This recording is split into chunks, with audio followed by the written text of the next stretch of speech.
Hi everyone, welcome to అనగా to Z blogs. This is Suma. మీలో ఎవరైనా ఫస్ట్ టైం మన ఛానల్ని చూస్తుంటే ప్లీజ్ తప్పకుండా సబ్స్క్రైబ్ చేసుకోండి. ఈ వీడియో వచ్చేసి వరలక్ష్మి వ్రతం రోజు వీడియో అండి. మీరందరూ వరలక్ష్మి వ్రతం ఎలా సెలబ్రేషన్ చేసుకున్నారో తప్పకుండా కామెంట్ బాక్స్లో కామెంట్ చేయండి. నేనైతే చాలా బాగా జరుపుకున్నానండి ఈ ఇయర్.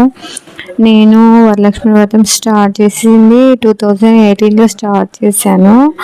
అప్పుడు మా అక్క వాళ్ళు శ్రావణంలో అమ్మవారికి వ్రతం చేస్తుండేవారు. అప్పుడు అనిపించింది వరలక్ష్మి వ్రతం చేసుకోవాలని. అప్పుడు స్టార్ట్ చేశాను మామూలుగా. ఇంకా ఈ నెక్స్ట్ ఒక్కోసారి పూజ చేసుకుందామంటే ఏదో ఒక ఆటంకం అనేది వచ్చేదండి.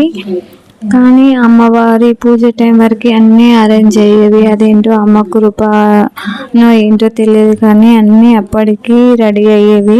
ఇక అప్పటి నుండి నాకు అమ్మవారు అంటే చాలా ఇష్టం పెరిగిపోయింది. ఇక ఇయర్లీ ఇలా వ్రతం చేసుకుంటూ వస్తున్నాను. ఈ ఇయర్ అయితే చాలా బాగా అయితే చేసుకున్నాను.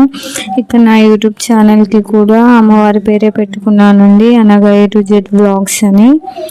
ఈ అనగా అనే నామము అమ్మవారి అష్టోత్తర నామాలలో ఒక నామం కదా, అందుకనేసి ఈ పేరు పెట్టుకున్నాను. ఇక వరలక్ష్మి వ్రతం చేసుకోవడానికి అయ్యగారులు అందరికీ అవైలబుల్గా ఉండొచ్చు, ఉండకపోవచ్చు. కానీ ప్రతి ఒక్క దగ్గర మొబైల్స్ అనేటివి ఉంటాయి కదా. ఇప్పుడు యూట్యూబ్ ఛానల్లో అన్ని అయ్యవార్ల ఛానల్స్ అయితే ఉన్నాయండి. వరలక్ష్మి వ్రతానికి కావాల్సిన ఏమేమి కావాలో వ్రత విధానాలు, వ్రతం చేసుకునే దానికి అయ్యవార్లు కూడా యూట్యూబ్ ఛానల్లో అవైలబుల్గా ఉన్నారు. వారు యొక్క యూట్యూబ్ ఛానల్ని ఫాలో అయ్యి వ్రతాలు కూడా చేసుకోవచ్చండి.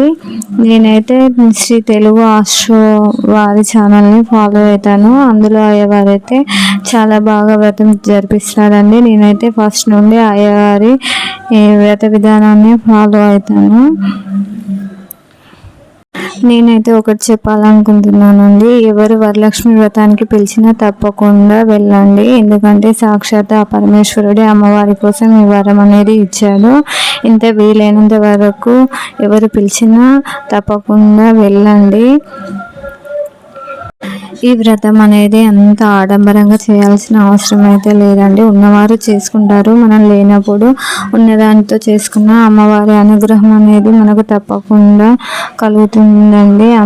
అమ్మవారిని ఏ విధంగా ఎన్ని ఇచ్చామో ఎన్ని పెట్టాము అనేది కాకుండా ఎంత భక్తితో కొలిచాము అనేది ముఖ్యమండి. అమ్మవారిని ఎంత భక్తితో పూజ చేసుకుంటామో అమ్మవారి అనుగ్రహం అనేది మనపై తప్పకుండా ఉంటుంది.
ఓకే అండి, ఈ వీడియో మీకు నచ్చితే తప్పకుండా లైక్ చేయండి, షేర్ చేయండి, కామెంట్ చేయండి. అలాగే మన ఛానల్ని సబ్స్క్రైబ్ చేసుకోండి. Thank you everyone.